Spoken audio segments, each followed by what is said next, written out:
From coast to coast, NFL Sunday was unlike any other seen in the past. Players kneeling during the national anthem in response to comments made by the president. President Trump tweeted that NFL ratings were down. However, there was a social media campaign to boycott the NFL prior to Trump's remarks. And we'll introduce you to a 97-year-old World War II veteran who went viral for his show of solidarity during the protests. Plus, the daughter of the Tennessee church shooting victim said her mother found a new love for God recently. And in today's Health Minute, getting the most out of cooking your veggies. Tonight at 10 on ABC, the series premiere of The Good Doctor. From the ABC Columbia studio, I'm Kimberlei Davis. Thank you for joining me. Here are your trending headlines for Monday, September 25th.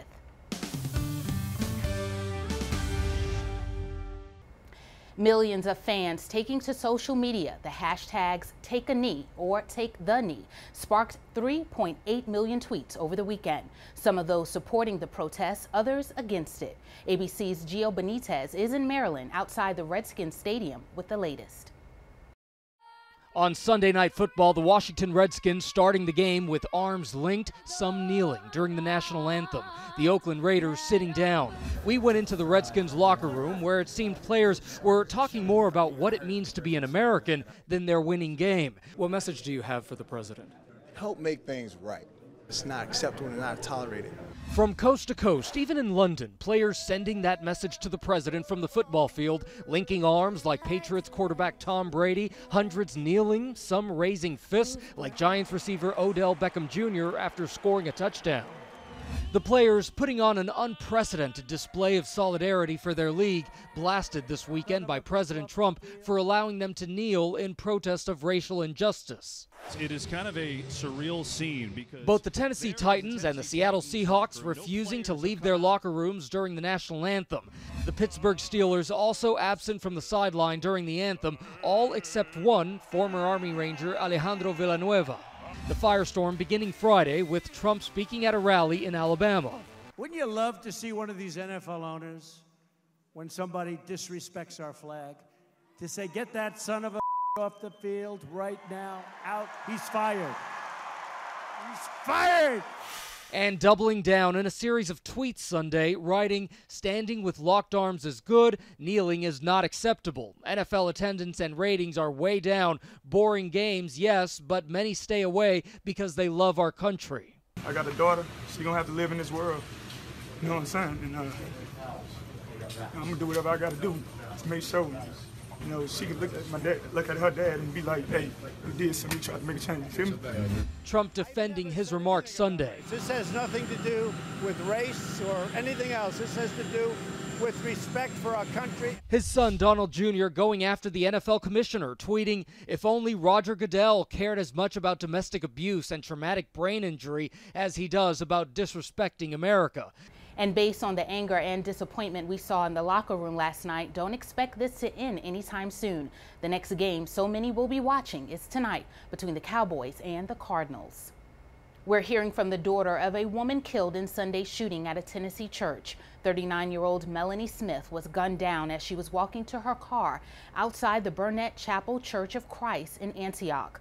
Several others were injured in the shooting, plus a church usher who confronted the gunman, who then mistakenly shot himself during a struggle. Smith's daughter described her mom as a witty, loving woman who had recently found her faith.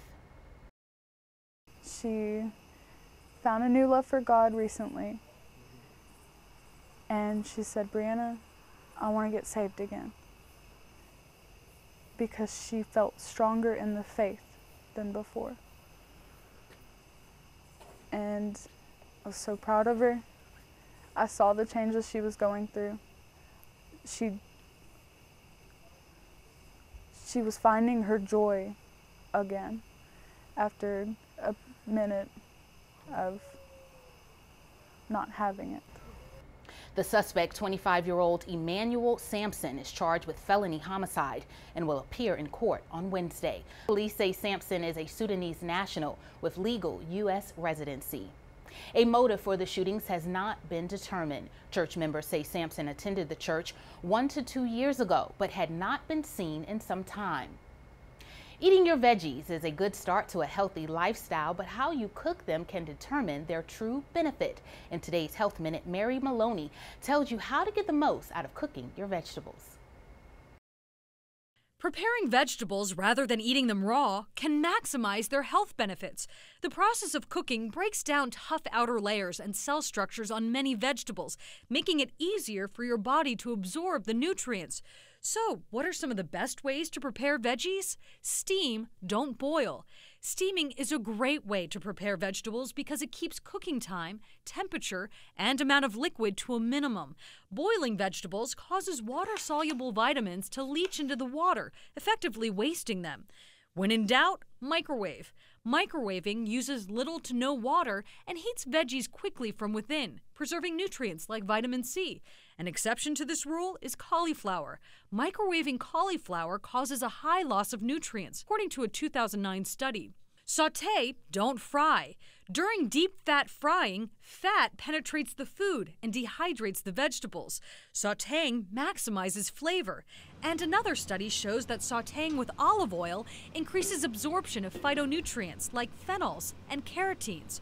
Griddling, baking, and roasting.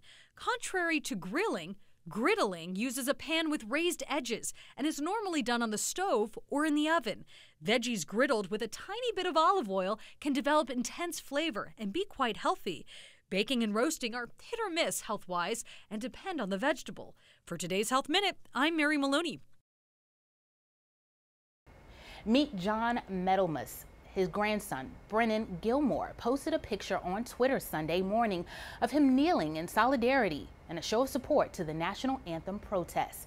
Gilmore wrote, quote, "My grandpa is a 97-year-old World War II veteran and Missouri farmer who wanted to join with those who take a knee.